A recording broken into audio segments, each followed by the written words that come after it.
नमस्कार, आपका हमारे YouTube चैनल पर स्वागत है।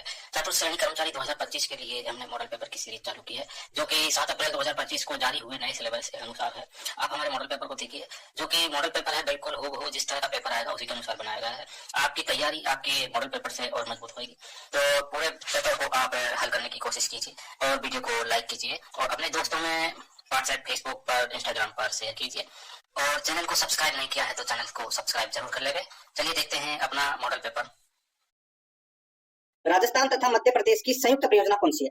राजस्थान तथा मध्य प्रदेश की संयुक्त परियोजना कौन सी है? तो दोस्तों इसका राइट आंसर हो जाएगा वो है चंबल परियोजना। यहाँ पर बी नंबर का जो ऑप्शन है वो इसका बिल्कुल सही उत्तर इसमें हो जाएगा। इस परियोजना में राजस्थान का हिस्सा है वो 50% है और 50% ही मध्य प्रदेश का है, तो यहाँ पर इसमें बी नंबर ऑप्शन बिल्कुल सही उत्तर हो जाएगा।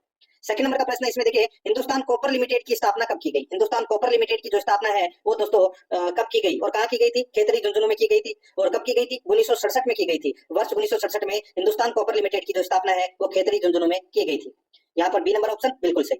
3 नंबर का प्रश्न है, इसमें देखिए, राजस्थान राज्य की सर्वाधिक लंबी सीमा किस राज्य के साथ लगती है? बताइए, राजस्थान राज्य की सर्वाधिक लंबी सीमा किस राज्य के साथ है? तो दोस्तों इसका राइट आंसर हो जाएगा वो है, देखिए, सबसे लंबी सीमा है मध्य प्रदेश के साथ में। कितने? 1600 किलोमीटर की सीमा है वो लगती है दोस्तों मध्य प्रदेश के साथ में। राजस्थान की सीमा है वो 5 राज्यों से लगती है। कौन कौन से? पंजाब, हरियाणा, उत्तर प्रदेश, मध्य प्रदेश और गुजरात। ठीक है, तो यहाँ पर इसमें डी नंबर का ऑप्शन बिल्कुल सही उत्तर हो जाएगा और सबसे कम सीमा है वो पंजाब से लगती है। आगे देखिए, यहाँ पे 4 नंबर का प्रश्न है, बोराट का पठार अवस्थित है। दोस्तों बोराट का पठार कहाँ पर स्थित है? तो दोस्तों ये बोराट का पठार है, ये उदयपुर के उत्तर पश्चिम में कुंभलगढ़ से गोगुंदा तक ये स्थित है। यानी कि उदयपुर के उत्तर पश्चिम में दोस्तों गोगुंदा से कुंभलगढ़ के बीच में ये बोराट का पठार है वो स्थित है। तो यहाँ पर इसमें राइट आंसर ए नंबर का ऑप्शन बिल्कुल सही उत्तर हो जाएगा। नेक्स्ट आगे देखिए, यहाँ पे 5 नंबर का प्रश्न है, वर्ष 2011 की जनगणना के अनुसार राजस्थान की दशकीय जनसंख्या वृद्धि दर कितनी है? वर्ष 2011 की जनगणना के अनुसार राजस्थान की दशकीय जनसंख्या वृद्धि दर है वो कितनी है? इसका राइट आंसर हो जाएगा वो है 21.3%। 21.3%। यहाँ पर ए नंबर का जो ऑप्शन है वो इसका बिल्कुल सही उत्तर इसमें हो जाएगा। ये आपको इसमें याद रखना है। ये 17.7% दे रखा है ना, ये भारत की जनसंख्या वृद्धि दर है और राजस्थान की है 21.3%। यहाँ पर ए नंबर ऑप्शन बिल्कुल सही उत्तर हो जाएगा। 6 नंबर का प्रश्न इसमें देखिए, राजस्थान के खनिज संसाधनों तथा उनके उत्पादक स्थानों का मिलान कीजिए। राजस्थान के खनिज संसाधनों तथा उनके उत्पादक स्थानों का मिलान कीजिए। दोस्तों यहाँ पर देखिए, टंगस्टन का दोस्तों उत्पादन है वो कहाँ पर होता है? दोस्तों टंगस्टन का जो उत्पादन है वो दोस्तों नागौर टिगाना में होता है। ठीक है, तो यहाँ पर पहले का क्या हो जाएगा? बी हो जाएगा। मैग्नीज का जो उत्पादन है वो दोस्तों कहाँ पर होता है? तो लीलवाड़ी, बांसवाड़ा। ठीक है, मैग्नीज का उत्पादन लीलवाड़ी, यानी कि 2 का क्या हो जाएगा? ए। ठीक है, और तांबा का जो उत्पादन है वो दोस्तों खेतरी सिंगाड़ा हो जाएगा और सीसा दस्ता का हो जाएगा दोस्तों जावर खान, उदयपुर। तो यहाँ पर इसका राइट आंसर क्या हो जाएगा? वो है BADC। BADC इसका राइट आंसर हो जाएगा। कौन से ऑप्शन में है? पहले नंबर के ऑप्शन में है। यही अपना क्या हो जाएगा? सही उत्तर हो जाएगा। आगे देखिए, 7 नंबर का प्रश्न है, आकल काष्ठ जीवाश्म पार्क है राजस्थान के किस जिले में स्थित है? आकल काष्ठ जीवाश्म पार्क है राजस्थान के किस जिले में स्थित है? दोस्तों ये कहाँ पर है? तो दोस्तों ये जैसलमेर के आकल गांव में ये स्थित है। तो यहाँ पर इसमें सही उत्तर हो जाएगा सी नंबर का ऑप्शन, जैसलमेर। नेक्स्ट 8 नंबर का प्रश्न इसमें देखिए, संतरों के उत्पादन के कारण किस जिले को राजस्थान का छोटा नागपुर कहा जाता है?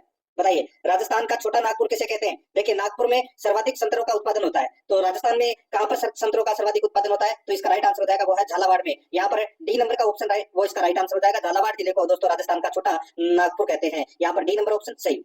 9 नंबर का प्रश्न इसमें देखिए, राजस्थान में लौटते मानसून की ऋतु है। बताइए मानसून कब लौटता है दोस्तों? तो इसका जो राइट आंसर हो जाएगा दोस्तों, राजस्थान में मानसून है ये अक्टूबर से दिसंबर माह में दोस्तों ये मानसून लौटने की ऋतु है। तो यहाँ पर इसमें सी नंबर का जो ऑप्शन है वो इसका बिल्कुल सही उत्तर इसमें हो जाएगा। ठीक है, याद रखना। आगे देखिए दोस्तों, 10 नंबर का प्रश्न है, लूनी नदी मुख्यतः किस राज्य में बहती है? बताइए लूनी नदी कहाँ पर बहती है? तो दोस्तों आप सभी को पता होगा, लूनी नदी का जो उद्गम है वो नागपहाड़ अजमेर से होता है और ये नदी दोस्तों अजमेर, नागौर, ब्यावर, जोधपुर, दोस्तों बाड़मेर, जालौर में बहती है। तो यहाँ पर इसका राइट आंसर क्या हो जाएगा? राजस्थान। यहाँ पर ए नंबर का जो ऑप्शन है वो इसका बिल्कुल सही उत्तर हो जाएगा। 11 नंबर का प्रश्न इसमें देखिए, राजस्थान में कौन सा शहर झीलों की नगरी कहलाता है? कौन सा शहर झीलों की नगरी कहलाता है? तो दोस्तों इसका राइट आंसर हो जाएगा वो है उदयपुर है, ये झीलों की नगरी कहलाता है। यहाँ पर ए नंबर का जो ऑप्शन है वो इसका बिल्कुल सही उत्तर हो जाएगा, झीलों की नगरी उदयपुर। 12 नंबर का प्रश्न है इसमें देखिए, राजस्थान का सबसे बड़ा कृषि जलवायु प्रदेश कौन सा है? राजस्थान का सबसे बड़ा कृषि जलवायु प्रदेश कौन सा है? तो दोस्तों इसका राइट आंसर क्या हो जाएगा? वो है अति शुष्क आंशिक सिंचित क्षेत्र। अति शुष्क आंशिक सिंचित क्षेत्र है, ये सबसे बड़ा कृषि जलवायु प्रदेश है। यहाँ पर इसमें राइट आंसर ए नंबर का ऑप्शन बिल्कुल सही उत्तर इसमें हो जाएगा। और सबसे छोटा कृषि जलवायु प्रदेश है वो आर्द्र दक्षिणी मैदान है। और ये कृषि जलवायु प्रदेश कितने हैं राजस्थान में? 10 है, वो भी आपको याद रखना है। तो यहाँ पर ए नंबर ऑप्शन सही। 13 नंबर का प्रश्न इसमें देखिए, गजनेर झील राजस्थान के किस जिले में स्थित है? गजनेर झील दोस्तों कहां पर है? तो दोस्तों ये बीकानेर में है। कहां पर है? बीकानेर में। सी नंबर का जो ऑप्शन है वो इसका बिल्कुल सही, बीकानेर जिले में।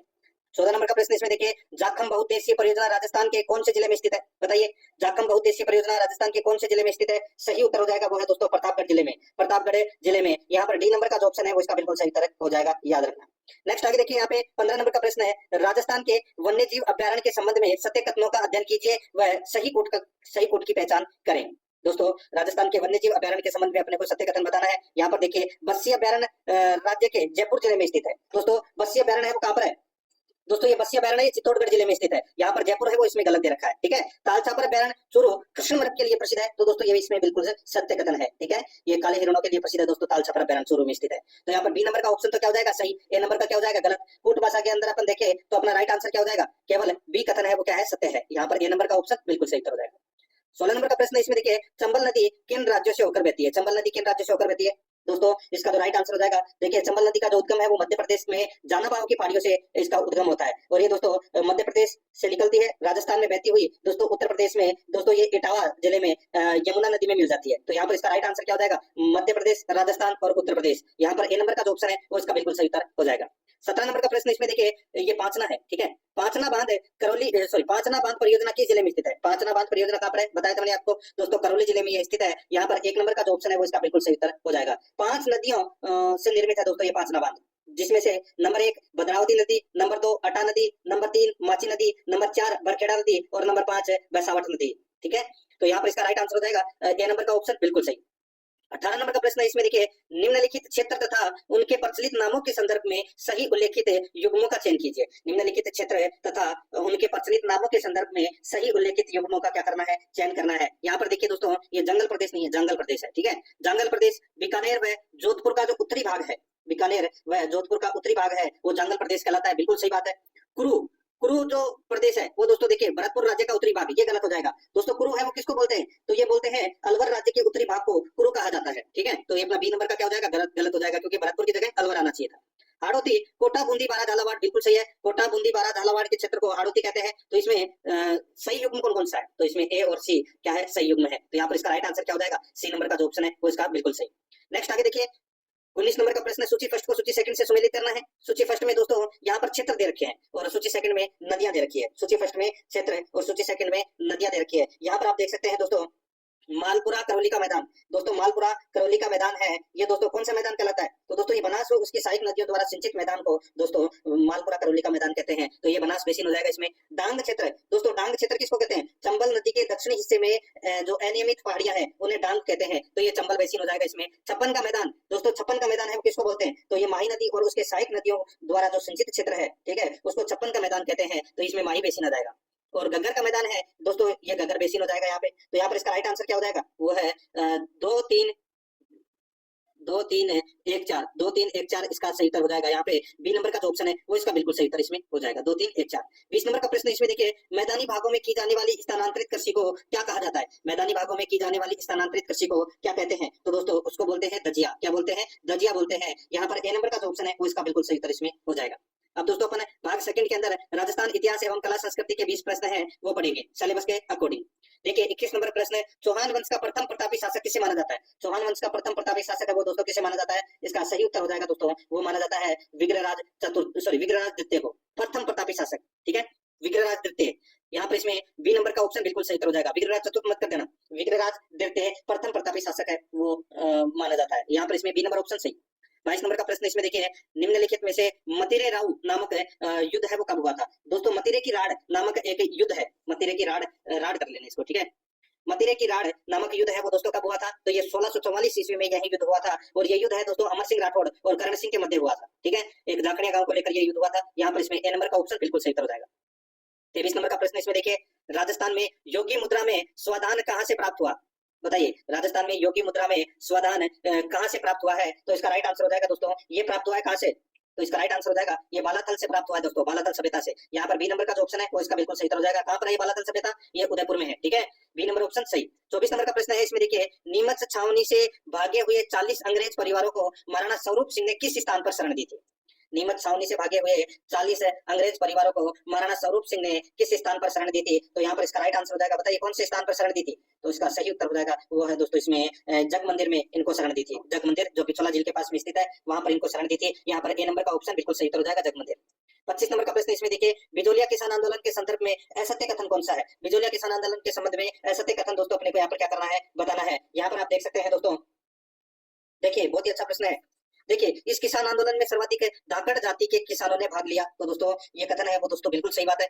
आगे देखिए, इस किसान आंदोलन में राव अनूप सिंह तथा किसानों के मध्य हुए समझौते को मेवाड़ सरकार ने बोल्शेविक समझौते की संज्ञा दी थी। तो दोस्तों ये अपना क्या हो जाएगा, इसमें गलत हो जाएगा। दोस्तों यहाँ पर देखिए, जो ये वाला किसान आंदोलन नहीं था, वो बेंगू किसान आंदोलन था दोस्तों। यहाँ पर सिर्फ और सिर्फ बिजोलिया किसान आंदोलन के बारे में बताना था। तो ये जो बोल्शेविक समझौते की संज्ञा दी है, ये दोस्तों बेंगू किसान आंदोलन में दी थी, ठीक है, बिजोलिया किसान आंदोलन में नहीं। तो यहाँ पर अपना बी नंबर का ऑप्शन है वो क्या हो जाएगा, गलत हो जाएगा। आगे देखिए, यह राजस्थान का सर्वाधिक लंबी अवधि तक चलने वाला किसान आंदोलन था, दोस्तों बिल्कुल सही है। 1897 में ये प्रारंभ हुआ था और 1941 तक ये चला था। तो यहाँ पर इसका राइट आंसर क्या हो जाएगा दोस्तों, बी नंबर का ऑप्शन इसका बिल्कुल सही उत्तर हो जाएगा, क्योंकि ये असत्य कथन है बिजोलिया किसान आंदोलन के संबंधित, ठीक है। चौथा नंबर का देख लीजिए, यह किसान आंदोलन 3 चरणों में पूरा हुआ, बिल्कुल सही बात है दोस्तों, ठीक है। आगे देखिए, यहाँ पे 26 नंबर प्रश्न है, जयपुर प्रजामंडल का प्रथम अधिवेशन किसकी अध्यक्षता में हुआ था? जयपुर प्रजामंडल का प्रथम अधिवेशन है ये दोस्तों किसकी अध्यक्षता में हुआ था? तो ये दोस्तों 1938 में हुआ था दोस्तों, ये ठीक है, जयपुर प्रजामंडल का प्रथम अधिवेशन। तो यहाँ पर इसमें राइट आंसर क्या हो जाएगा, वो है जमनालाल बजाज। तो यहाँ पर इसमें बी नंबर का जो ऑप्शन है वो इसका बिल्कुल सही उत्तर इसमें हो जाएगा, याद रखना। जयपुर प्रजामंडल का जो प्रथम अधिवेशन है वो 1938 में हुआ था, ठीक है, बी नंबर ऑप्शन सही। आगे देखिए, 27 नंबर का प्रश्न है, किस पुरातात्विक स्थल को प्राचीन भारत का टाटा नगर कहा जाता है? किस पुरातात्विक स्थल को प्राचीन भारत का टाटा नगर कहा जाता है? तो दोस्तों इसका राइट आंसर हो जाएगा, टाटा नगर कहते हैं किसे दोस्तों, रेड टॉक को दोस्तों टाटा नगर है वो कहते हैं। तो दोस्तों यहाँ पर इसका राइट आंसर क्या हो जाएगा, देखिए रोट नहीं, रेड है, ठीक है, रेड टोंक जिले में है दोस्तों ये, ठीक है। और यहाँ पर दोस्तों लोहा उपकरणों और मुद्राओं के कारण दोस्तों इसे प्राचीन भारत का टाटा नगर कहते हैं। तो यहाँ पर इसका राइट आंसर क्या हो जाएगा, सी नंबर का ऑप्शन बिल्कुल सही, रेड, ठीक है। नेक्स्ट 28 नंबर का प्रश्न इसमें देखिए, कांगड़ा कांड किस रियासत से संबंधित है? कांगड़ा कांड किस रियासत से संबंधित है? तो दोस्तों इसका राइट आंसर हो जाएगा वो है इसमें कांगड़ा कांड है ये दोस्तों बीकानेर रियासत से संबंधित है। यहाँ पर ए नंबर का जो ऑप्शन है वो इसका बिल्कुल सही, बीकानेर रियासत से संबंधित है कांगड़ा कांड। 29 नंबर का प्रश्न इसमें देखिए, बीसलपुर नामक नगर व बीसलपुर बांध का निर्माण किस शासक द्वारा करवाया गया? बीसलपुर नामक नगर व बीसलपुर बांध का निर्माण किस शासक द्वारा करवाया गया? तो यहाँ पर इसका राइट आंसर क्या हो जाएगा, वो है दोस्तों, बताइए दोस्तों, विग्रहराज है, ठीक है, विग्रहराज चतुर्थ इसका राइट आंसर हो जाएगा दोस्तों। विग्रहराज चतुर्थ ने बीसलपुर बांध का निर्माण करवाया था और बीसलपुर नामक कस्बा भी बसाया था। तो यहाँ पर इसका राइट आंसर हो जाएगा ए नंबर का ऑप्शन बिल्कुल सही, विग्रहराज चतुर्थ, ठीक है। और विग्रहराज चतुर्थ दिल्ली पर अधिकार करने वाला प्रथम चौहान शासक था, ये भी आपको याद रखना है। और चौहानों का जो स्वर्ण युग माना जाता है वो दोस्तों विग्रहराज चतुर्थ के काल को ही माना जाता है। तो यहाँ पर इसमें राइट आंसर क्या हो जाएगा, ए नंबर ऑप्शन सही। 30 नंबर का प्रश्न इसमें देखिए, किस प्रशस्ति अभिलेख में नागभट्ट प्रथम को स्वेच्छाओं का नाशक तथा नारायण कहा गया है? किस प्रशस्ति या अभिलेख में नागभट्ट प्रथम को स्वेच्छाओं का नाशक तथा नारायण कहा गया है? तो दोस्तों इसका राइट आंसर हो जाएगा वो है दोस्तों इसमें किसको, कौन सी प्रशस्ति में? तो दोस्तों ग्वालियर प्रशस्ति में नागभट्ट प्रथम को, ग्वालियर प्रशस्ति में नागभट्ट प्रथम को स्वेच्छाओं का नाशक, देखिए स्वेच्छा नहीं, यहाँ पे मलेच्छों का नाशक कर लेना, ठीक है, मलेच्छों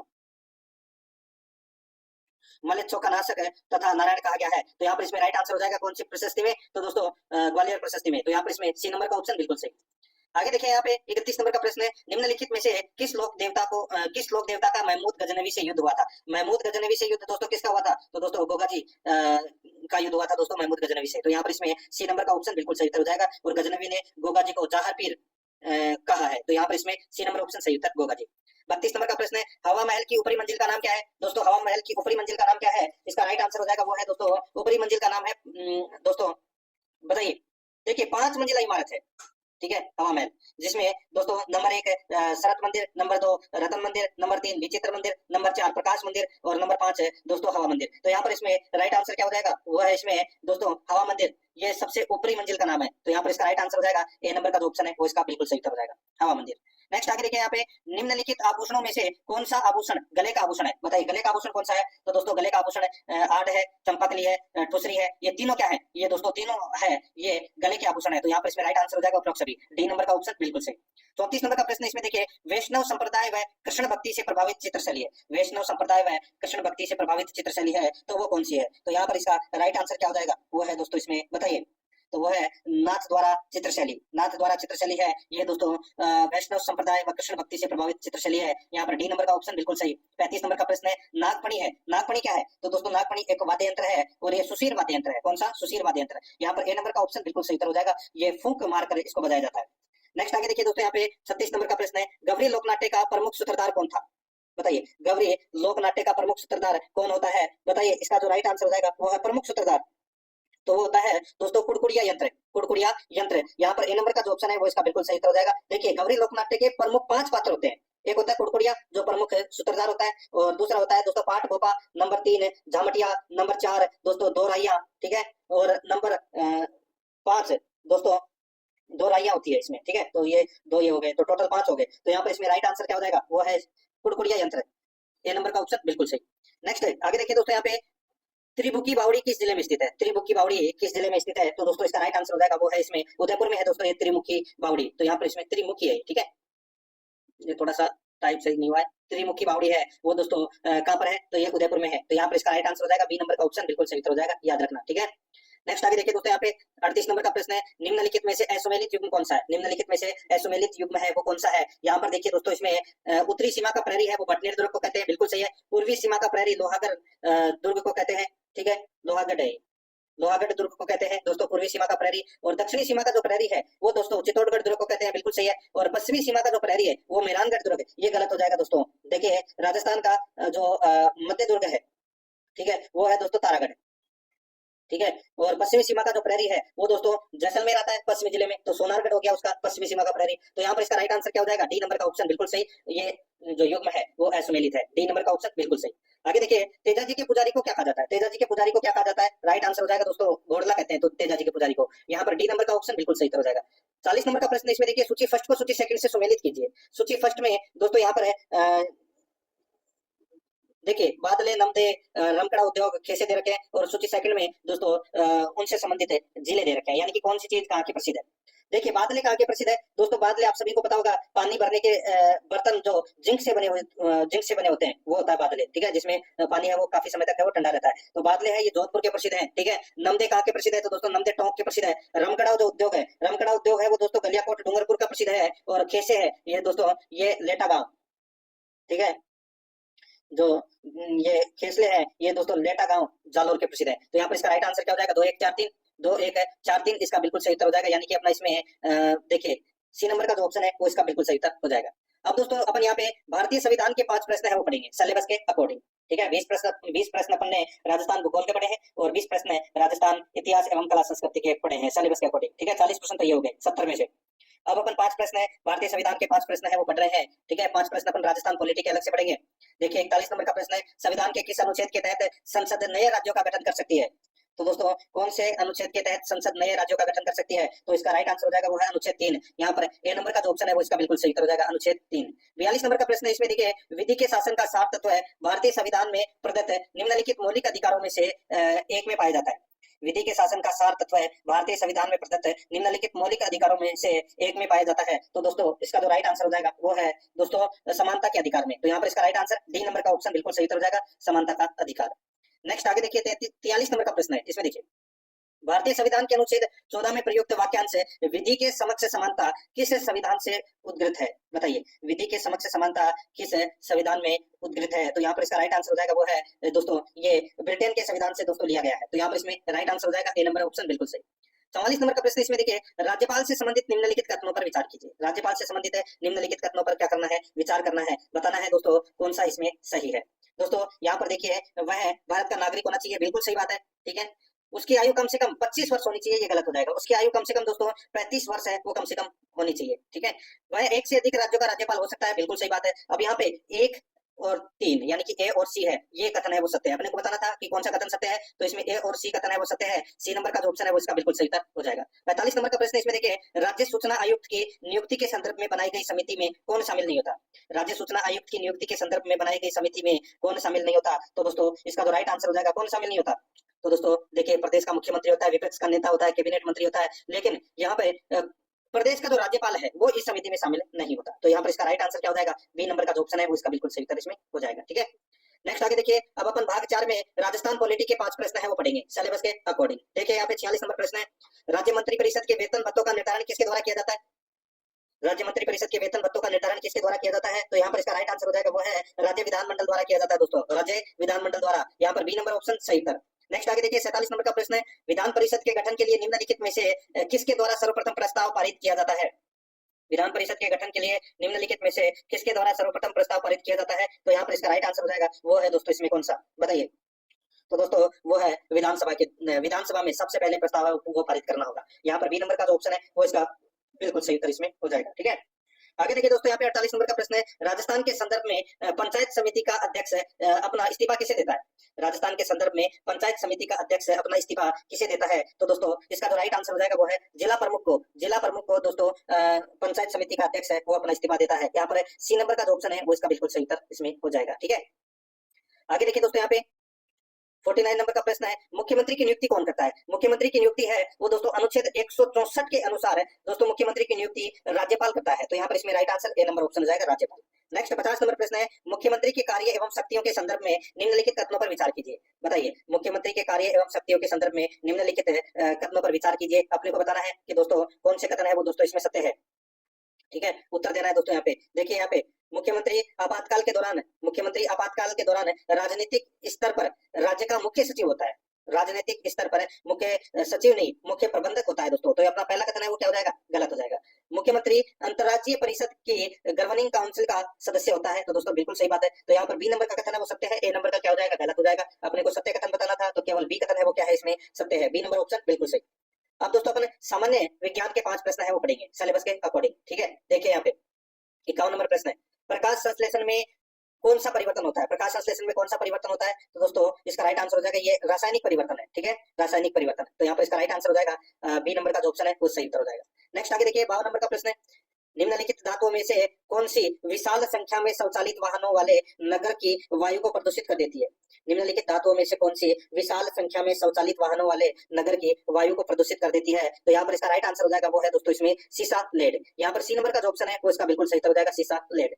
53 नंबर प्रश्न इसमें देखिए, जब चंद्रमा क्षितिज के समीप होता है, जब चंद्रमा क्षितिज के समीप होता है तो किसके कारण बड़ा प्रतीत होता है? तो किसके कारण बड़ा प्रतीत होता है? तो यहाँ पर इसका राइट आंसर हो जाएगा वो है वायुमंडलीय अपवर्तन के कारण दोस्तों ये बड़ा प्रतीत होता है। यहाँ पर इसमें ए नंबर का जो ऑप्शन है वो इसका बिल्कुल सही उत्तर हो जाएगा। नेक्स्ट आगे देखिए, यहाँ पे आंतरिक श्रावण किसकी विशेषता है? आंतरिक श्रावण किसकी विशेषता है दोस्तों? इसका राइट आंसर हो जाएगा वो है आंतरिक श्रावण है ये दोस्तों ये जठर यानी कि आमाशय की विशेषता है दोस्तों। तो यहाँ पर इसमें राइट आंसर क्या हो जाएगा? बी नंबर का जो ऑप्शन है वो इसका बिल्कुल सही। नेक्स्ट आगे देखिए 55 नंबर प्रश्न है, टाइफाइड मियादी बुखार किसके कारण होता है? टाइफाइड मियादी बुखार किसके कारण होता है? तो दोस्तों ये होता है जीवाणु के द्वारा ये होता है। यहाँ पर बी नंबर का ऑप्शन बिल्कुल सही उत्तर हो जाएगा। ठीक है, ये दूषित भोजन या दूषित पानी से फैलता है दोस्तों, ये बी नंबर ऑप्शन सही। अब अपने दोस्तों भाग 6 के अंदर राजस्थान करंट अफेयर्स के 5 प्रश्न है वो पढ़ेंगे, राजस्थान करंट अफेयर्स के 5 प्रश्न है। ठीक है, इसमें देखिए दोस्तों 56 नंबर का प्रश्न है, राजस्थान में किस स्थान पर चंद्रभागा मेले का आयोजन किया जाएगा? बताइए किस स्थान पर चंद्रभागा मेले का आयोजन किया जाएगा? सही उत्तर हो जाएगा दोस्तों झालावाड़। यहाँ पर ए नंबर का ऑप्शन बिल्कुल सही उत्तर हो जाएगा। नेक्स्ट आगे देखिए, नवंबर 2024 में किस जिले में हजारों वर्ष पुराने पाषाण के गुफा शैलचित्र मिले हैं? नवंबर 2024 में किस जिले में हजारों वर्ष पुराने पाषाण के गुफा शैलचित्र मिले हैं? तो दोस्तों इसका राइट आंसर हो जाएगा वो है इसमें प्रतापगढ़। तो यहाँ पर इसका सही उत्तर हो जाएगा ए नंबर का जो ऑप्शन है वो इसका बिल्कुल सही प्रतापगढ़। ठीक है, नेक्स्ट आगे देखिए दोस्तों, यहाँ पे 58 नंबर प्रश्न है, राजस्थान पुलिस द्वारा बाल विवाह रोकने के लिए प्रदेश में कौन सा अभियान चलाया जाएगा? बताइए, राजस्थान पुलिस के द्वारा बाल विवाह रोकने के लिए प्रदेश में कौन सा अभियान चलाया जाएगा? तो इसका राइट आंसर हो जाएगा वो है दोस्तों ऑपरेशन लाडली। यहाँ पर डी नंबर का जो ऑप्शन है वो इसका बिल्कुल सही हो जाएगा, ऑपरेशन लाडली। नेक्स्ट आगे देखिए 59 नंबर प्रश्न है, नीति आयोग के द्वारा राजस्थान के किस ब्लॉक में 6 से 20 नवंबर तक जल उत्सव का आयोजन किया जा रहा है? बताइए 6 से 20 नवंबर तक जल उत्सव का आयोजन किया गया कहाँ पर? तो दोस्तों ये किया गया कहाँ पर? तो दोस्तों ये सांगरिया में किया गया दोस्तों। कहाँ पर? सांगरिया में। तो यहाँ पर इसका राइट आंसर क्या हो जाएगा? बी नंबर का जो ऑप्शन है वो इसका बिल्कुल सही हो जाएगा। नेक्स्ट आगे देखिए, यहाँ पे 60 नंबर का प्रश्न है, राजस्थान के किस चित्रकार का चयन राष्ट्रीय कालिदास अकादमी पुरस्कार 2024 के लिए किया गया है? राजस्थान के किस चित्रकार का चयन राष्ट्रीय कालिदास अकादमी पुरस्कार 2024 के लिए किया गया है? तो इसका राइट आंसर हो जाएगा वो है दोस्तों इसमें शंकर शर्मा। यहाँ पर सी नंबर का जो ऑप्शन है वो इसका बिल्कुल सही हो जाएगा, शंकर शर्मा का चयन राष्ट्रीय कालिदास अकादमी पुरस्कार 2024 के लिए किया गया है। सी नंबर ऑप्शन बिल्कुल सही। अब दोस्तों अपन भाग 7 के अंदर करंट अफेयर्स के 5 प्रश्न है वो पढ़ेंगे। भाग 7 के अंदर करंट अफेयर्स के दोस्तों इसमें करंट अफेयर्स में दोस्तों भारत और विश्व के करंट अफेयर के प्रश्न है वो शामिल किए गए हैं। ठीक है, इसमें देखिए दोस्तों पीएम विद्या लक्ष्मी योजना के संबंध में कथनों पर विचार कीजिए। अपने को बताना है पीएम विद्या लक्ष्मी योजना के संबंध में कौन सा कथन है वो सत्य है, वो दोस्तों अपने को यहाँ पर बताना है। ठीक है, इसमें देखिए दोस्तों यहाँ पे देखिए, इस योजना के तहत बिना किसी जमानत और बिना किसी गारंटी के एजुकेशन लोन दिया जाएगा। बिल्कुल सही बात है दोस्तों। दूसरा देखिए, इसके तहत हायर एजुकेशन के लिए 7.5 लाख रुपए तक के लोन पर भारत सरकार अपनी तरफ से 75% क्रेडिट गारंटी देगी। बिल्कुल सही बात है। पीएम विद्या लक्ष्मी योजना के तहत 8 लाख रुपए सालाना से कम आमदनी वाले परिवार के बच्चों को ब्याज पर 3% की सब्सिडी के साथ 10 लाख रुपए तक का लोन दिया जाएगा। ये भी बिल्कुल सही बात है दोस्तों। इसमें तीनों के तीनों कथन है वो क्या है, सत्य है। तो यहाँ पर इसमें ए नंबर का ऑप्शन राइट आंसर हो जाएगा। सभी कथन है वो क्या है, सही है। 62 नंबर का प्रश्न इसमें देखिए, हाल ही में शुरू किए गए इनोफेस्ट इंडिया 2024 का विषय से संबंधित है। बताइए, हाल ही में शुरू किए गए इनोफेस्ट इंडिया 2024 का किस विषय से संबंध है? तो यहाँ पर इसका राइट आंसर हो जाएगा। बताइए कौन से विषय से संबंधित है, संबंध है? तो इसका राइट आंसर हो जाएगा वो है उद्यमशीलता को बढ़ावा देने से संबंधित। तो यहाँ पर इसमें राइट आंसर हो जाएगा ए नंबर का ऑप्शन बिल्कुल सही हो जाएगा। आगे देखिए, राष्ट्रीय कैंसर जागरूकता दिवस भारत में कब मनाया जाता है? दोस्तों ये मनाया जाता है हर वर्ष 7 नवंबर को मनाया जाता है दोस्तों। राइट आंसर हो जाएगा यहाँ पे बी नंबर ऑप्शन सही। नेक्स्ट आगे देखिए, यहाँ पे हाल ही में किस राज्य में भारत भूटान की सीमा पर पहले इंटीग्रेटेड यानी कि एकीकृत चेक पोस्ट की शुरुआत की गई है? तो इसका सही उत्तर हो जाएगा वो है दोस्तों, बताइए तो कहां पर? तो ये असम में। तो यहाँ पर इसका राइट आंसर हो जाएगा बी नंबर ऑप्शन सही उत्तर, असम में। नेक्स्ट आगे देखिए, यहाँ पे भारत और ऑस्ट्रेलिया के मध्य किस संयुक्त सैन्य अभ्यास की शुरुआत की गई है? तो दोस्तों राइट आंसर हो जाएगा इसमें वो है, उसका नाम है दोस्तों, उसका नाम है दोस्तों ऑस्ट्री हिंद। ठीक है, ऑस्ट्री हिंद यानी कि ओस्ट्रा हिंद, ओस्ट्रा हिंद। ठीक है, तो ये इसमें राइट आंसर हो जाएगा डी नंबर का जो ऑप्शन है वो इसका बिल्कुल सही उत्तर हो जाएगा इसमें। आगे देखिए दोस्तों, अब अपन भाग 8 के अंदर कंप्यूटर के 5 प्रश्न है वो पढ़ेंगे। कंप्यूटर से संबंधित 5 प्रश्न। देखिए, स्टोरेज डिवाइस के मेन फोल्डर को कहा जाता है, क्या कहा जाता है? तो दोस्तों इसको कहा जाता है रूट डायरेक्टरी, रूट डायरेक्टरी कहा जाता है। बी नंबर ऑप्शन सही। नेक्स्ट आगे देखिए, आप प्रत्येक स्लाइड में किसको सेट कर सकते हैं? आप प्रत्येक स्लाइड में किसको सेट कर सकते हैं? तो दोस्तों डेट एंड टाइम को, स्लाइड संख्या को, फुटर को। तो यहाँ पर इसका राइट आंसर हो जाएगा उपरोक्त सभी को। यहाँ पर डी नंबर ऑप्शन सही। आगे देखिए, एक प्रकार के लेबल जो प्रतीक रंग पैटर्न से संबंधित रहते हैं एवं चार्ट की सीरीज के साथ संबंध होते हैं। एक प्रकार के लेबल जो प्रतीक रंग पैटर्न से संबंधित रहते हैं एवं चार्ट की सीरीज के साथ संबंध होते हैं। तो यहाँ पर इसका जो राइट आंसर हो जाएगा वो है इसमें दोस्तों स्पार्क। तो यहाँ पर इसमें डी नंबर का जो ऑप्शन है वो इसका बिल्कुल सही हो जाएगा, स्पार्क।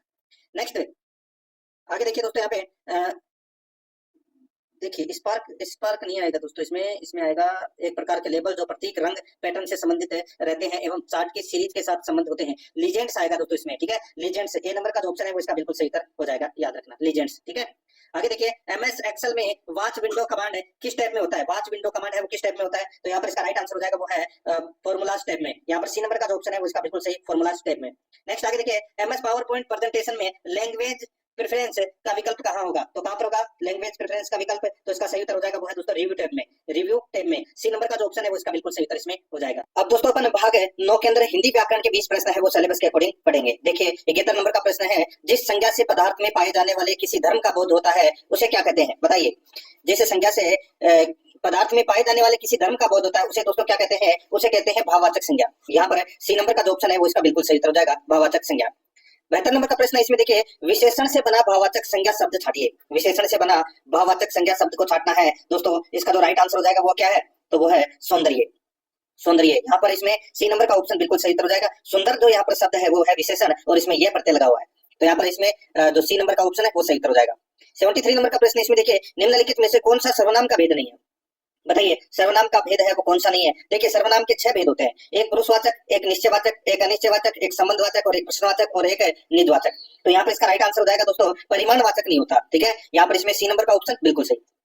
74 नंबर का प्रश्न, इसमें देखिए, आपको कल स्कूल आना है, रेखांकित शब्द है, तो रेखांकित शब्द कौन सा है आपको? तो आपको क्या है दोस्तों? ये आपको है, ये मध्यम पुरुष सर्वनाम है, ये मध्यम पुरुष सर्वनाम है। यहाँ पर बी नंबर का जो ऑप्शन है वो इसका सही उत्तर हो जाएगा। 75 नंबर का प्रश्न, इसमें देखिए, निम्नलिखित वाक्यों में से प्रविक्षेषण का प्रयोग किसमें? निम्नलिखित वाक्यों में से प्रविक्षेषण का प्रयोग किसमें है? दोस्तों सीधा से मैं यहाँ पे बोलूं तो यहाँ पर इसका जो राइट आंसर क्या हो जाएगा बताइए?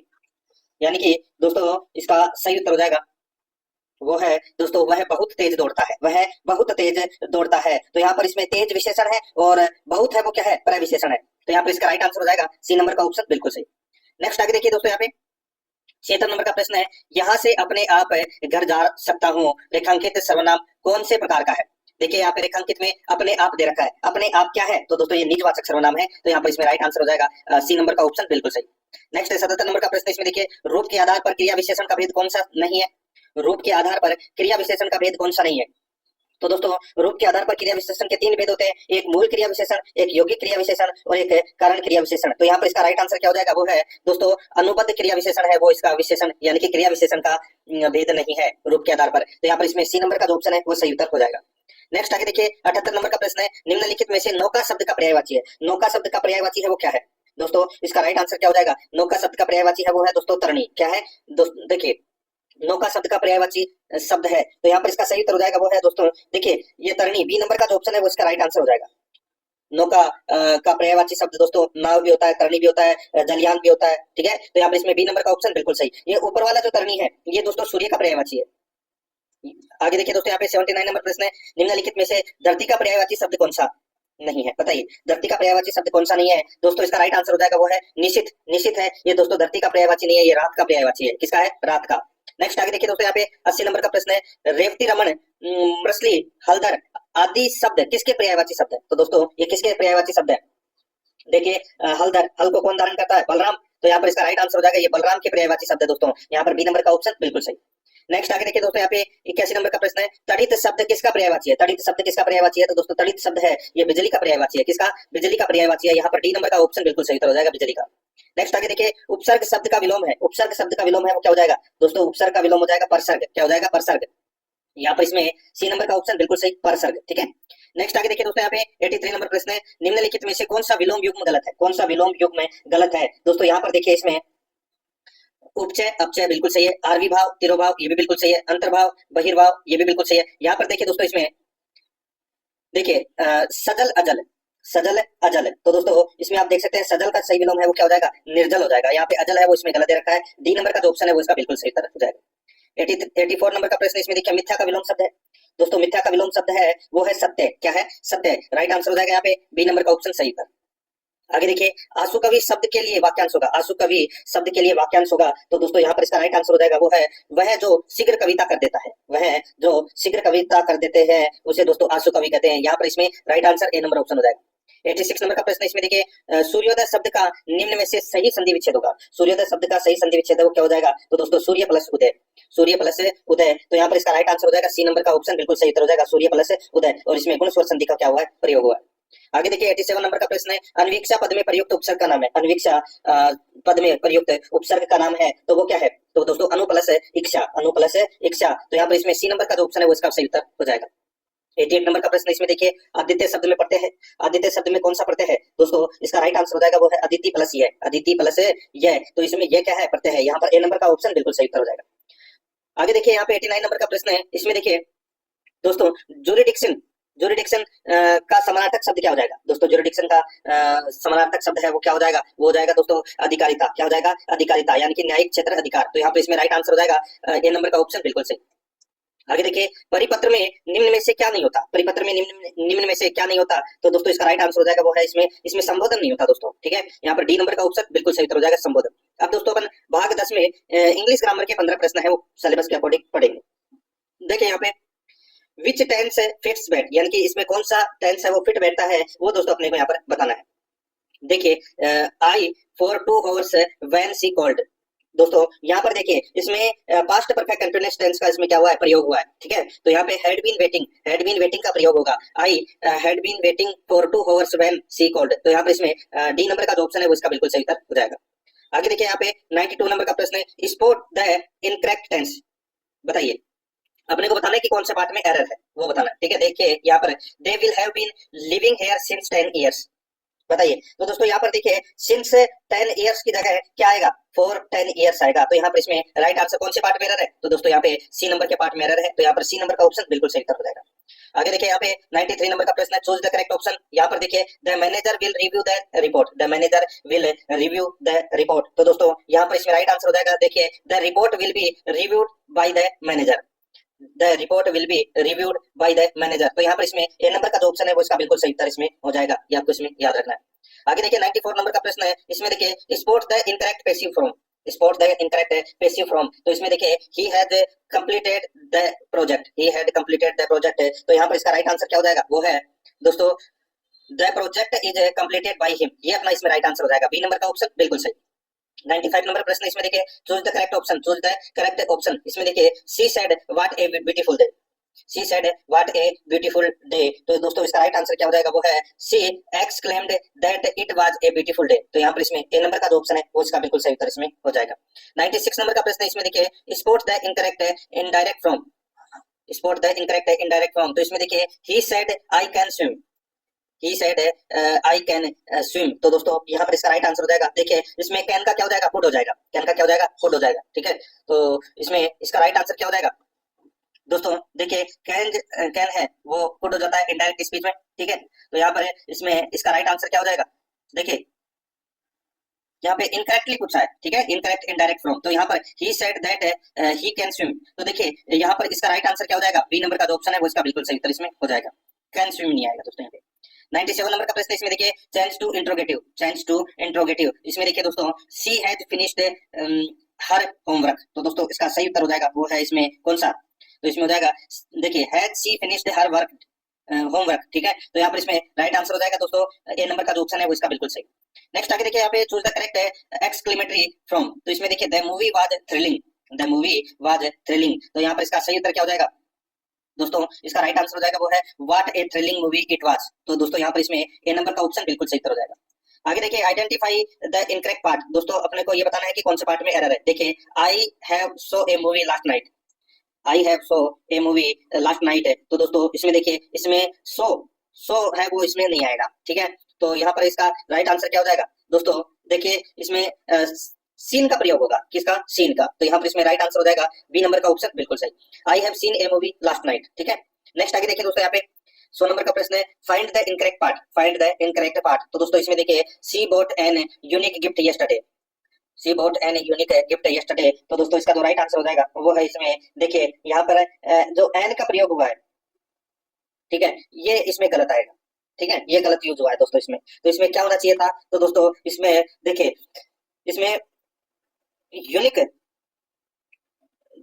यूनिक से पहले दोस्तों कॉन्सोनेंट साउंड का प्रयोग है वो इसमें होगा। तो यहाँ पर इसमें कौन सा पार्ट में एरर है, एन नहीं आएगा दोस्तों। यहाँ पर बी नंबर का जो ऑप्शन है वो इसका बिल्कुल सही उत्तर इसमें हो जाएगा, ठीक है, ए का प्रयोग होगा यहाँ पे। तो यहाँ पर इसमें बी नंबर का ऑप्शन बिल्कुल सही। आगे देखिए choose the correct in article, choose the correct article. तो दोस्तों यहाँ पर देखिए ही इज यूरोपियन सिटीजन। तो दोस्तों क्या आएगा यहाँ पे, तो दोस्तों यहाँ पर ए यूरोपियन सिटीजन आएगा यहाँ पे। तो यहाँ पर इसमें ए नंबर का ऑप्शन बिल्कुल सही। 102 नंबर का प्रश्न है, इसमें देखिए विच sentence has proper use of the semicolon. दोस्तों अपने को बताना है कि कौन सा पार्ट है वो इसमें सही है, जिसमें कोमा उमा बिल्कुल सही लगा हुआ है प्रॉपर तरीके से। दोस्तों यहाँ पर देखिए I love T, coffee is not my preference. तो यहाँ पर इसमें ए नंबर का जो ऑप्शन है वो इसका बिल्कुल सही कर जाएगा। नेक्स्ट आगे देखिए यहाँ पे select the correct preposition to complete the sentence. तो इसमें देखिए the book is the table. तो दोस्तों the book is the table. तो दोस्तों यहाँ पर देखिए इसका राइट आंसर क्या हो जाएगा, इसमें दोस्तों ऑन द टेबल आएगा, इसमें क्या जाएगा, ऑन द टेबल। तो यहाँ पर इसमें सी नंबर का ऑप्शन बिल्कुल सही हो जाएगा इसमें। आगे देखिए 104 नंबर का प्रश्न है select the correct English translation. देखिए हम खेलते हैं, हम खेलते हैं। तो दोस्तों इसका इंग्लिश वाक्य है वो क्या बनेगा, तो इसका इंग्लिश वाक्य बनेगा वी प्ले, ठीक है। यहाँ पर इसमें ए नंबर ऑप्शन सही था। 105 नंबर का प्रश्न, इसमें देखिए select the correct English term of निविदा। निविदा को इंग्लिश में क्या कहते हैं, निविदा को इंग्लिश में दोस्तों बोलते हैं टेंडर। क्या बोलते हैं, टेंडर। सी नंबर का जो ऑप्शन है वो इसका बिल्कुल सही उत्तर इसमें हो जाएगा, टेंडर बोलते हैं, ठीक है। आगे देखिए अब अपन दोस्तों गणित से संबंधित 15 प्रश्न है वो सिलेबस के अकॉर्डिंग पढ़ेंगे। दोस्तों यहाँ पर आप देख सकते हैं देखिए 106 नंबर का प्रश्न है 1305, 4665 और 6905 में एक 4 अंकों की संख्या n से भाग देने पर शेष समान आता है। संख्या n के अंकों का योग कितना होगा, संख्या n के अंकों का योग है वो कितना होगा। दोस्तों यहाँ पर देखिए संख्या दे रखी है, ठीक है, ये 1305, 4665 और 6905। तो दोस्तों 6905 में से अपन क्या करेंगे दोस्तों, माइनस करेंगे कितना, 4665, ठीक है। 4665 करोगे तो कितना आ जाएगा दोस्तों, ये 2240 आ जाएगा। फिर दोस्तों यहाँ पे अपन 4665 में से माइनस करेंगे 1305, ठीक है, तो कितना आ जाएगा दोस्तों, ये आ जाएगा 3360। और फिर दोस्तों यहाँ पे अपन 6905 में से अपन माइनस करेंगे दोस्तों 1305, ठीक है, कितना जाएगा 5600, ठीक है। अब ये जो संख्या आई है 2240, 3360 और 5600 का अपन एचसीएफ निकालेंगे, ठीक है। तो एचसीएफ आप निकालोगे तो दोस्तों कितना आ जाएगा दोस्तों, ये आ जाएगा एचसीएफ 1100 आ जाएगा। यानी कि दोस्तों एचसीएफ आप निकालोगे तो यहाँ पे 10 इंटू 8 इंटू 14 आ जाएगा, ठीक है। तो यहाँ पर इसमें जो 10, 8 और 14, ठीक है। तो कितना आ गया एचसीएफ? तो दोस्तों ये आ गया 1120। और 1120 में दोस्तों कितनी संख्या है? देखिए 1120 में तो इसको अपन प्लस करेंगे, एन पूछा है, संख्या पूछी है, तो यहाँ पे 1+1+2+0 तो कितने हो गए 4। तो यहाँ पर इसमें ए नंबर का ऑप्शन बिल्कुल सही उत्तर हो जाएगा।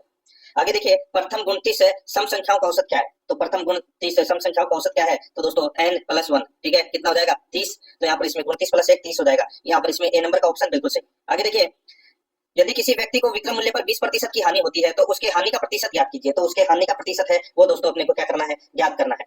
देखिए विक्रम मूल्य पर 20% की हानि होती है तो उसके हानि का प्रतिशत ज्ञात कीजिए। सीधा सा हो जाएगा दोस्तों यहाँ पे क्या, देखिए माना कि विक्रम मूल्य है वो 100 है, हानि प्रतिशत कितना हो गया 20, ठीक है।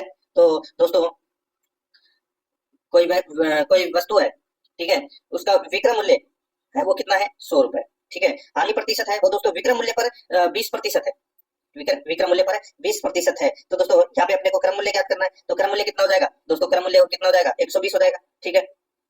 अब दोस्तों यहाँ पर देखिए क्रम मूल्य पर अपने को हानि प्रतिशत ज्ञात करना है। तो 20/120 इंटू 100, बस इसको काट लीजिए, ये 0 से ये 0 कट गया, 12 से दोस्तों देखिए ये 2 से 6 बार कट गया, ये 10 बार कट गया, ये 3 बार, 2 से 3 बार कट गया, ये 5 बार कट गया, यानी कि 50/3, 50/3% है हानि होगी दोस्तों। यहाँ पर इसमें डी नंबर का जो ऑप्शन है वो इसका सही उत्तर हो जाएगा। आगे देखिए 109 नंबर का प्रश्न है, 306 का 16 सही 2/3% कितना होगा? दोस्तों ये 16 सही 2/3 को अपन क्या लिख सकते हैं? 50/3 भी लिख सकते हैं, बिल्कुल लिख सकते हैं। 16 3 48 और 2 50/3, ठीक है। तो यहाँ पर देखिए 306 का 16 सही 2/3% कितना होगा?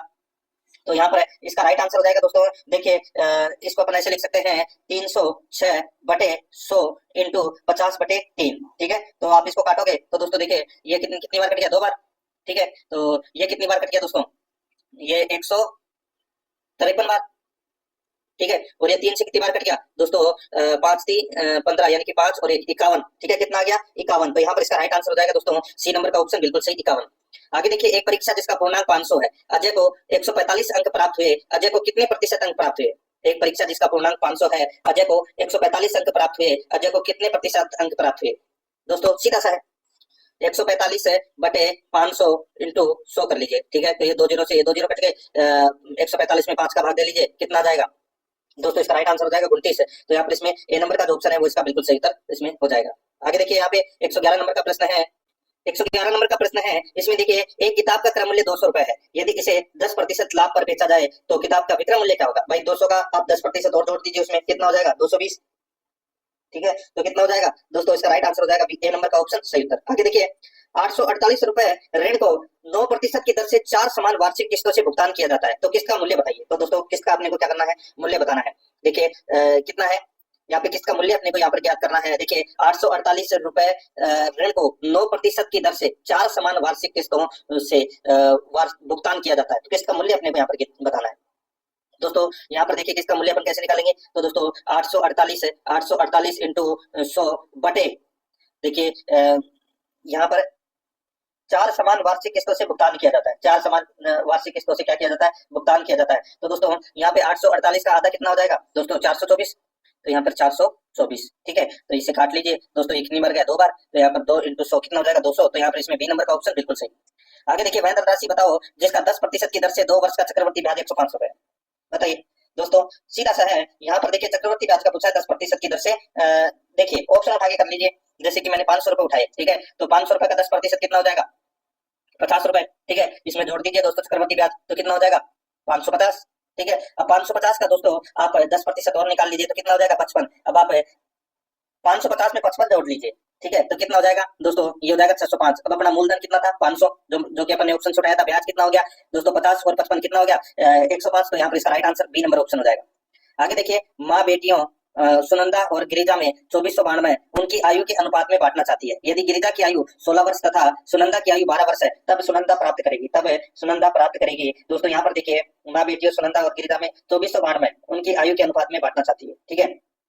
देखिए यदि गिरिजा की आयु 16 वर्ष तथा सुनंदा की आयु 12 वर्ष है, तो दोस्तों यहाँ पर देखिए इन दोनों की अनुपात निकाल लेना है। तो यहाँ पर 16 और 12 है, तो ये किसे कट रहे हैं? 4 से कट रहे हैं, तो ये 4 अनुपात है दोस्तों, 3 आ गया इन दोनों का अनुपात, ठीक है। तो अनुपातों का योग कितना हो गया दोस्तों? 7 हो गया। अब दोस्तों यहाँ पर देखिए अपने को क्या करना है? सुनंदा का भाग है वो निकालना है, ठीक है। सुनंदा का भाग निकालना है, तो दोस्तों सीधा सा है, सुनंदा का अनुपात कितना है? 3 है, ठीक है। सॉरी, सुनंदा का अनुपात है वो कितना है? देखिए सुनंदा और गिरिजा, तो दोस्तों यहाँ पर सुनंदा का कितना है 4 और गिरिजा का कितना है 3। तो दोस्तों सीधा सा है यहाँ पे 2492/7 इंटू 4 कर लीजिए। ठीक है, आपका राइट आंसर निकल कर आ जाएगा दोस्तों।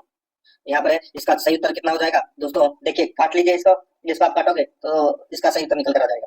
आगे देखिए दोस्तों, यहाँ पे 115 नंबर का प्रश्न है। राम, श्याम और मोहन ने क्रमशः 15,000, 18,000 और 21,000 रुपए लगाकर एक व्यापार शुरू किया। एक वर्ष के अंत में कुल 90,000 रुपए का लाभ हुआ, तो मोहन का लाभ है वो ज्ञात कीजिए। तो मोहन का लाभ है वो ज्ञात कीजिए। यहाँ पर 15, 18 और 21, तो यहाँ पे 3 0 से 3 0 तीनों में कट गए। तो यहाँ पर देखिए 3 से कट रहे हैं, तो 15 में 3 का भाग दिया तो दोस्तों कितना आ गया अनुपात, तो दोस्तों ये 5 आ गया, इसका 6 आ गया और इसका 7 आ गया। तो ये अनुपात आ गए दोस्तों, और अनुपातों का योग कितना हो गया दोस्तों 18 हो गया। ठीक है, अब दोस्तों यहाँ पे देखिए क्या पूछा है कि एक वर्ष के अंत में कुल 90,000 रुपए का लाभ हुआ, तो मोहन का लाभ है वो ज्ञात कीजिए। तो मोहन का अनुपात कितना है 7 है। ठीक है, तो यहाँ पे 90,000 इंटू 7/18 कर लीजिए। ठीक है, 18 पंजे 90। ठीक है, तो ये 5,000 आ गया दोस्तों। 5,000 इंटू 7 कर लीजिए, कितना हो जाएगा 35,000। तो यहाँ पर इसमें डी नंबर का ऑप्शन बिल्कुल सही हो जाएगा।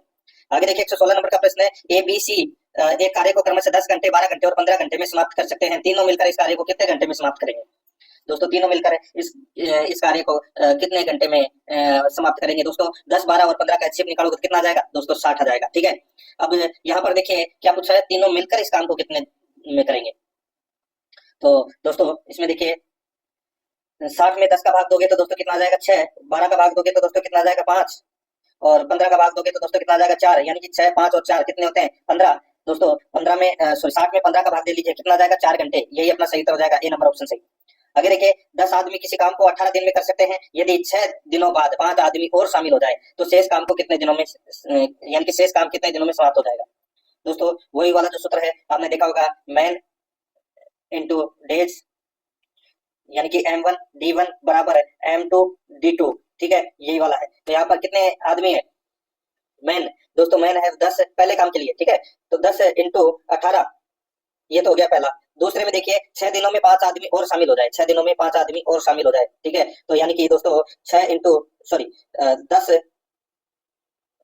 इंटू 6 प्लस 15, ठीक है, इंटू D2। तो यहाँ पे अपने को D2 निकालना है। ठीक है, यानी कि दिन निकालने हैं। तो यहाँ पर है दोस्तों देखिए ये 10 इंटू 18 कितने हो जाएंगे 180। तो यहाँ पे 180 माइनस दोस्तों देखिए 10 इंटू 10 इंटू 6 कितने हो जाएंगे 60। ठीक है, तो 180 में से 60 गए तो दोस्तों कितने बचे 120, और 120 में दोस्तों 15 का भाग देना है, कितना जाएगा 8 दिन। तो यहाँ पर इसमें सी नंबर का ऑप्शन बिल्कुल सही। आगे देखिए 118 से 120 प्रश्न तक अपने को पाई चार्ट का अध्ययन करके प्रश्नों का उत्तर देना है। जिन्हें अलग अलग फल पसंद है, ऐसे विभिन्न गाँवों में रहने वाले 5800 ग्रामवासियों का सर्वेक्षण पसंदीदा फल। दोस्तों यहाँ पर देखिए ये सब प्रतिशत में दे रखा है, यहाँ पे सेब, अमरूद, सीताफल, केला, आम, अंगूर। ठीक है, और ये विभिन्न गांव में रहने वाले लोग हैं, जिसमें ABCD, ठीक है 4 गांव है, मतलब एक विभिन्न गांव में रहने वाले लोग हैं ये। ठीक है, 4 गांव में इतने प्रतिशत लोग रहते हैं। तो यहाँ पर देखिए प्रश्न देखिए, कुल कितने लोगों को सेब और अंगूर पसंद है, कितने लोगों को सेब और अंगूर पसंद है। तो दोस्तों सेब और अंगूर देखिए, सेब 12% है, अंगूर 11% है। तो 12 और 11 कितने हो जाएंगे दोस्तों 23 हो जाएंगे, सर कितने हो जाएंगे 23। ठीक है, अब दोस्तों कुल फलों की जो संख्या है वो कितनी है, तो दोस्तों देखिए 5800 कितना है 5800। तो 5800 का दोस्तों आप 23% निकाल लीजिए। कैसे निकालोगे ये तो सभी को पता होगा दोस्तों, 5800 इंटू 23/100। तो यहाँ पे 2 जीरो से ये 2 जीरो कट गए, 58 इंटू 23 कर लीजिए, 1334 इसका राइट आंसर हो जाएगा, सी नंबर का ऑप्शन बिल्कुल सही। आगे देखिए गांव डी के 20% लोगों का पसंदीदा फल केला है, उसी गांव के 12% लोगों का पसंदीदा फल अमरूद है। उस गांव के कितने लोगों को दूसरे फल पसंद है। तो दोस्तों दूसरे फल कितने पसंद है वो अपने को यहाँ पर बताना है। इन दोनों को माइनस कर दीजिए दोस्तों। ठीक है, 12 और 20 कितने होते हैं दोस्तों, ये होते हैं 32, और 100 में से 32 गए तो कितने बचे दोस्तों, 100 में से 32 गए तो 68 बचे। ठीक है, तो 68 तो ये हो गया। अब डी के अंदर दोस्तों कितने लोग रह रहे हैं, तो दोस्तों यहाँ पर देखिए 25% लोग रह रहे हैं। तो इसमें कैसे निकालेंगे इसको, तो इसका राइट आंसर हो जाएगा देखिए 5800 इंटू 25% इंटू 68%। ठीक है, बस इसको निकाल। दोस्तों वीडियो देखने के लिए आपका बहुत बहुत धन्यवाद, और हमें कमेंट करके बताइए आपको वीडियो कैसा लगा, और वीडियो को लाइक कीजिए, शेयर कीजिए, और चैनल को सब्सक्राइब नहीं किया है तो सब्सक्राइब भी कर लीजिए।